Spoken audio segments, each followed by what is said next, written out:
Salut à tous et bienvenue dans cette nouvelle exploration. On plonge aujourd'hui dans le monde impitoyable du sport et plus précisément dans une bataille de brevets qui oppose deux géants, Nike et Lululemon. Vous savez, Lululemon, c'est la marque qui a conquis le monde du yoga, mais qui essaye maintenant de se faire une place au soleil sur le marché des chaussures de sport. Ah oui, une décision de justice vient d'être rendue en faveur de Nike. Mais ce qui est fascinant dans cette affaire, c'est que le montant des dommages et intérêts est étonnamment bas, 365 à 35,50 $. Une goutte d'eau pour une entreprise comme Nike. Exactement, ça soulève pas mal de questions. Est-ce que Nike cherche à faire un exemple la note? Envoyer un message clair à Lululemon et à ses concurrents. On va décortiquer tout ça ensemble. Pour commencer, rappelez-vous, Nike accuse Lululemon d'avoir copié cette technologie dans trois modèles de chaussures, les Chargefeel Strongfeel et Blissfeel. Des modèles qui sont loin d'être anodins pour Lululemon. C'est grâce à eux qu'ils ont fait leur entrée fracassante sur le marché de la chaussure de sport en 2022. Un marché dominé par Nike, on le sait bien, et sur lequel Lululemon a de grandes ambitions. Et Nike n'est pas du genre à se laisser marcher sur les pieds. Hein. Ils sont connus pour être très regardants sur leurs brevets et n'hésitent pas à sortir l'artillerie lourde dès qu'ils sentent une menace. C'est d'ailleurs pas la première fois qu'ils s'en prennent à Lululemon. Ah oui, souvenez-vous de l'affaire du Mirror Home Gym en 2022.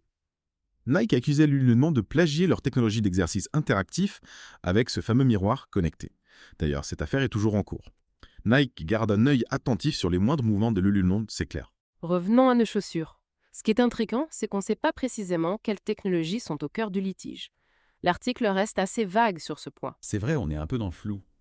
Mais si on se fie au brevet de Nike, on peut imaginer qu'il s'agit de technologies liées à l'amorti, au maintien du pied à la structure de la chaussure, tout ce qui fait la différence en termes de performance et de confort pour un athlète. En tout cas, même si le montant des dommages et intérêts est faible, ce procès aura forcément des conséquences pour les deux marques. Absolument. Pour le Lululemon, la question se pose, est-ce qu'ils vont devoir revoir la conception de leurs chaussures? Est-ce que ce procès va freiner leur expansion sur ce nouveau marché? C'est un coup dur sans aucun doute. Et du côté de Nike, est-ce le début d'une série de poursuites contre tous les concurrents qui osent s'aventurer sur leur terrain?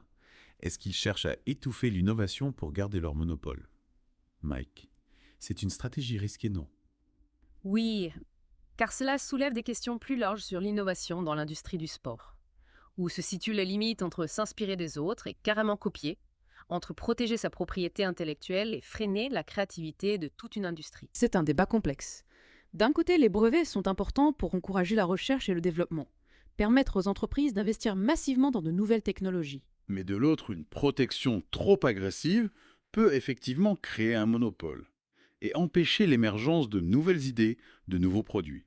Et au final, limiter le choix pour nous, les consommateurs. Imaginez un monde où une seule entreprise dicte les règles du jeu en matière d'innovation dans le sport. Ce serait un cauchemar. La concurrence est essentielle pour stimuler l'innovation. C'est elle qui pousse les entreprises à se dépasser, à proposer des produits toujours plus performants, plus innovants. Et pour nous, les consommateurs, c'est une bonne chose. Plus de choix, plus de qualité. Et qui sait peut-être des prix plus compétitifs. Vous l'aurez compris, cette affaire Nike contre Lululemon est bien plus qu'une simple histoire de gros sous et de brevets. C'est un débat de fond sur l'avenir de l'industrie du sport, sur la place de l'innovation et sur l'équilibre fragile entre compétition et collaboration. Et ce qui est intéressant, c'est de voir comment Nike utilise la protection des brevets comme un outil stratégique pour asseoir sa domination sur le marché. Oui, parlons-en, justement. Nike est connu pour défendre bec et ongles ses brevets. On se souvient de la bataille juridique contre Adidas en 2024 concernant les fameuses trois bandes. Exactement. D'ailleurs, ils ont remporté une victoire partielle en Allemagne. Mais ce qui est fascinant, c'est de comprendre pourquoi Nike est aussi agressif dans ce domaine. Qu'est-ce qui explique cette attitude, Anila? Pour Nike, la chaussure de sport est bien plus qu'un simple produit. C'est le symbole de leur innovation, de leur succès. Ils ont investi des sommes colossales dans des technologies révolutionnaires comme Air Zoom React ou Flyknit et ont déposé des centaines de brevets. Alors, protéger ces brevets, c'est protéger leur ADN, leur avantage concurrentiel en quelque sorte. C'est exactement ça. Et d'un point de vue stratégique, c'est une approche qui a fait ses preuves. Ils ont pu maintenir des prix élevés et garder une longueur d'avance sur leurs concurrents. Mais on peut se demander si, à long terme, cette stratégie ne risque pas de se retourner contre eux. Oui, c'est le serpent qui se mord la queue. En voulant trop protéger leurs innovations, ils risquent de freiner l'innovation dans l'industrie et de se priver de nouvelles opportunités. C'est tout le paradoxe de la propriété intellectuelle. Trouver le bon équilibre entre protection et innovation, entre compétition et collaboration. Pas facile. Exactement. Et c'est ce qui rend cette affaire Nike contre Lululemon si passionnante. Elle nous oblige à réfléchir à cette question complexe. et à nous interroger sur l'avenir de l'industrie du sport. Mais on en reparlera plus en détail dans la deuxième partie de notre exploration. Reprenons le fil de notre discussion. On a beaucoup parlé de Nike, mais il est temps de se pencher sur Lululemon et de voir comment cette affaire pourrait impacter leur stratégie. Oui, c'est vrai. L'entrée de Lululemon sur le marché de la chaussure était un pari audacieux.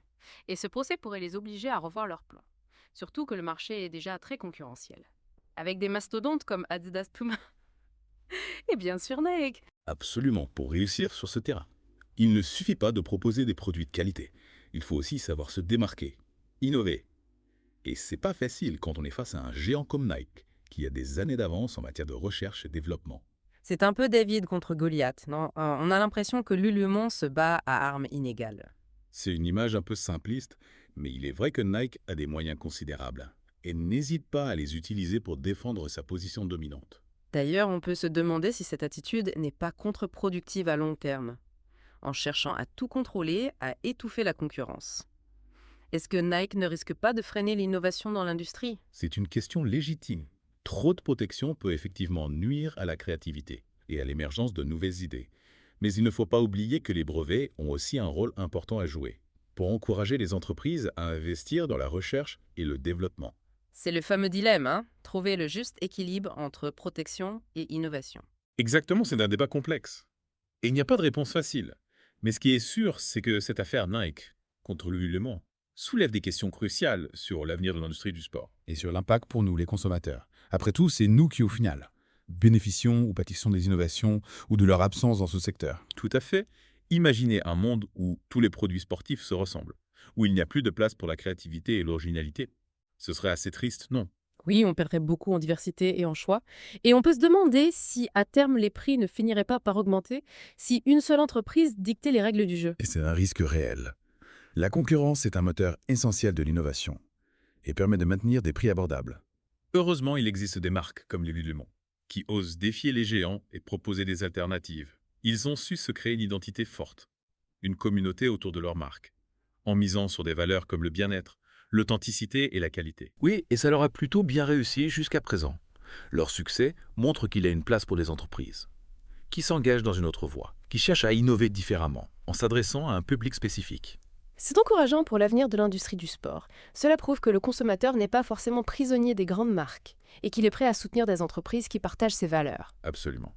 Et c'est là que le pouvoir du consommateur entre en jeu. Par nos choix, on peut encourager les marques qui prennent des risques, qui innovent, qui proposent des produits différents. C'est une belle responsabilité, mais aussi une formidable opportunité. On peut contribuer à façonner l'avenir de l'industrie du sport, en privilégiant les entreprises qui nous inspirent. Qui correspondent à nos attentes. Tout à fait. Et il ne faut pas hésiter à faire entendre sa voix, à partager ses opinions, à interpeller les marques sur les réseaux sociaux.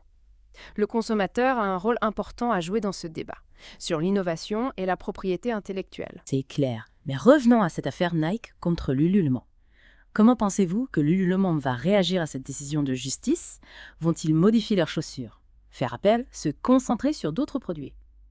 Difficile de prédire l'avenir, mais je pense qu'ils ont plusieurs options.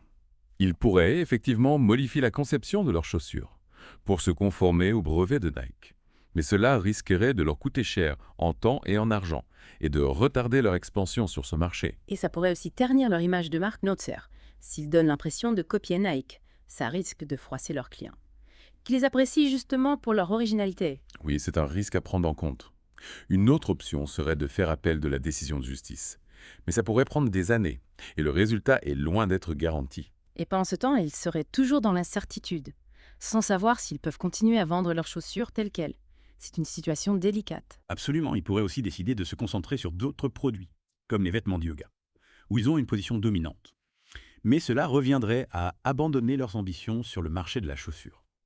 Un marché qui représente un potentiel de croissance énorme. C'est un choix cornélien, quelle que soit la décision qu'ils prendront. Elle aura des conséquences importantes pour l'avenir de leur entreprise. Oui, et c'est ce qui rend cette affaire si passionnante à suivre. On est aux premières loges d'une bataille juridique et commerciale, qui pourrait redistribuer les cartes dans l'industrie du sport. Mais au-delà de l'aspect purement business, cette affaire nous interroge sur des questions fondamentales. Qu'est-ce que l'innovation écartée? Où se situe la limite entre inspiration et copy-quest? Comment trouver le juste équilibre entre la protection des idées et la liberté de créer. Ce sont des questions complexes auxquelles il n'y a pas de réponse simple. Mais c'est en les posant, en débattant, qu'on peut avancer et construire un avenir plus juste et plus créatif pour l'industrie du sport et pour nous, les consommateurs, qui sommes au cœur de cette équation. N'oublions jamais que c'est nous qui parlons nos choix.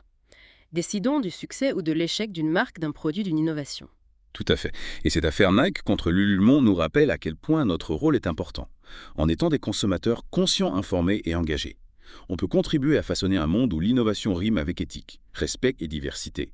Un monde où le sport est accessible à tous et où la performance se conjugue avec plaisir, bien-être et respect de l'environnement. C'est une vision ambitieuse, mais je crois qu'elle est à notre portée. Et cette affaire, aussi complexe soit-elle, peut nous aider à avancer dans cette direction.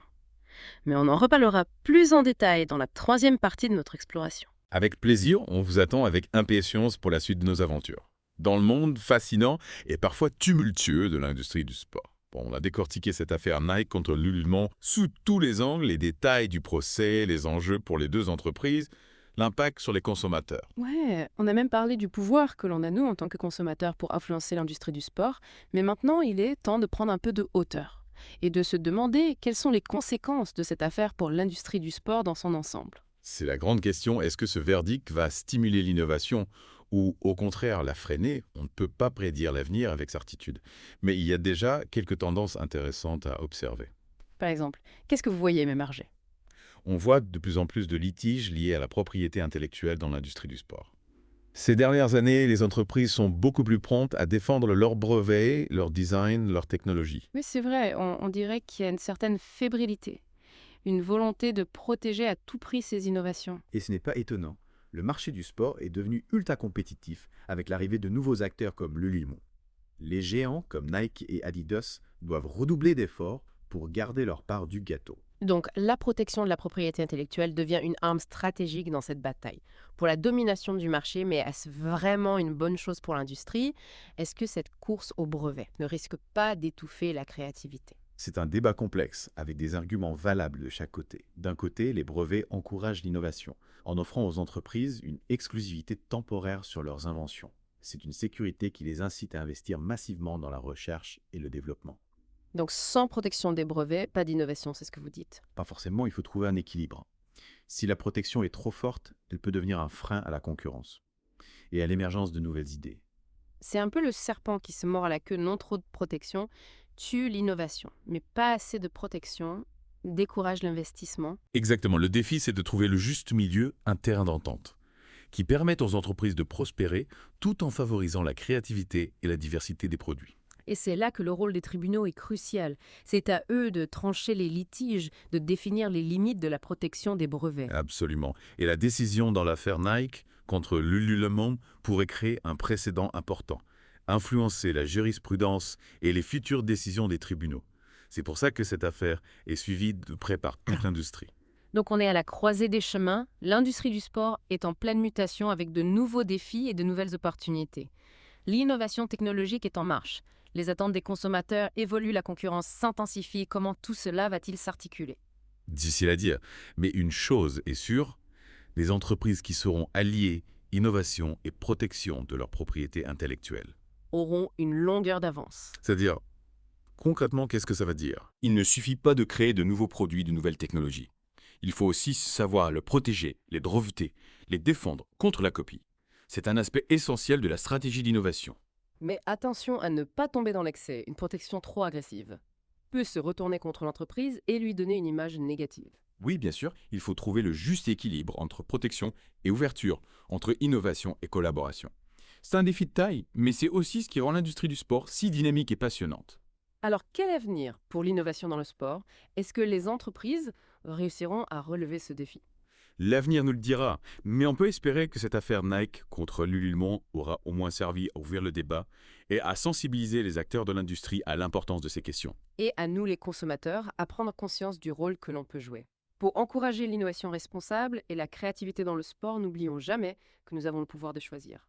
Les produits que nous achetons, les marques que nous soutenons et les valeurs que nous voulons promouvoir. C'est une excellente conclusion en fin de compte. C'est nous les consommateurs qui avons le dernier mot.